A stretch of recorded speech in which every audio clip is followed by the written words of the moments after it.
The ANC Youth League distances itself from the Friends of the League and Jimmy Money's contract not renewed. I'm Richard Brooks.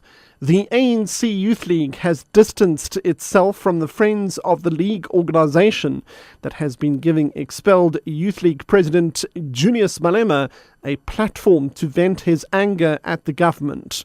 It has also condemned comments that sowed divisions within the ruling party.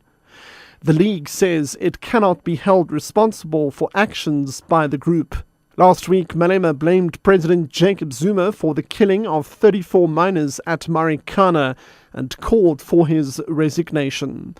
ANC Youth League's Abner Masase. If there was an incident in Marikana that sought to undermine the unity of the ANC, committed by Mr. Malema or whoever, we condemn it in the most strongest possible term. The ANC is a unitary organization, and discipline is the character of a cadre of the ANC. So we condemn from all sections of society where violence or other forms of statements are used to sow divisions within the ranks of the organization. Government spokesperson Jimmy Money's contract has not been renewed. The presidency says Money has left his position after serving his 3-year contract. Money was CEO of the Government Communication and Information System as well as cabinet spokesperson. He joined GCIS in February 2011 from the Department of Labour. Money is said to have fallen out with some cabinet members on his robust answers to some media questions, most notably on the halted Gauteng e-tolling system. Minister in the presidency, Collins Chibane's spokesperson Harold Maloka. So both the minister and the deputy minister met with Mr. Mani. They've had their own discussion, which they remain confidential between the employer and employee.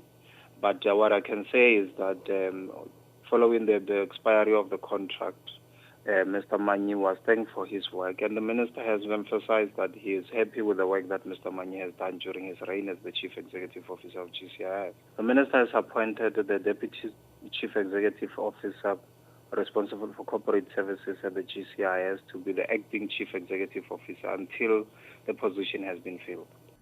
Convicted murderer Mziwama daughter Kwabe has apologized to the family of Annie Diwani for his role in her murder.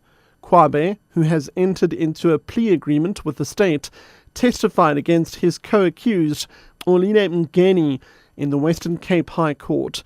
He explained how the hijacking was orchestrated and events leading up to the 28-year-old honeymooner's death in Khayelitsha in 2010. Vanessa Puna has more. After testifying in detail how he was approached to arrange to meet on the British tourist, Kwabe said, "To the family of the deceased, I know that we can never ever bring their daughter back." He further said it would probably never be easy for them to forgive what happened to her. He says he's truly and humbly sorry and apologizes for what has happened and that he's sorry from the bottom of his heart. And his emotional father, Vinod Hindocha, flanked by her cousin Nishma Hindocha, would not immediately comment on Kwabe's apology. The trial resumes after lunch. Vanessa Puna, SABC News at the Western Cape High Court. Hundreds of protesters have smashed cars and vandalized churches in the Kenyan city of Mombasa. This after gunmen shot dead a Muslim cleric accused by the United States of helping Islamist militants in Somalia. Aboud Muhammad was facing charges of planning acts of terror. Kenyan police fired rubber bullets and tear gas to disperse protesters in Kenya's main port city. The city has a high population of Muslims.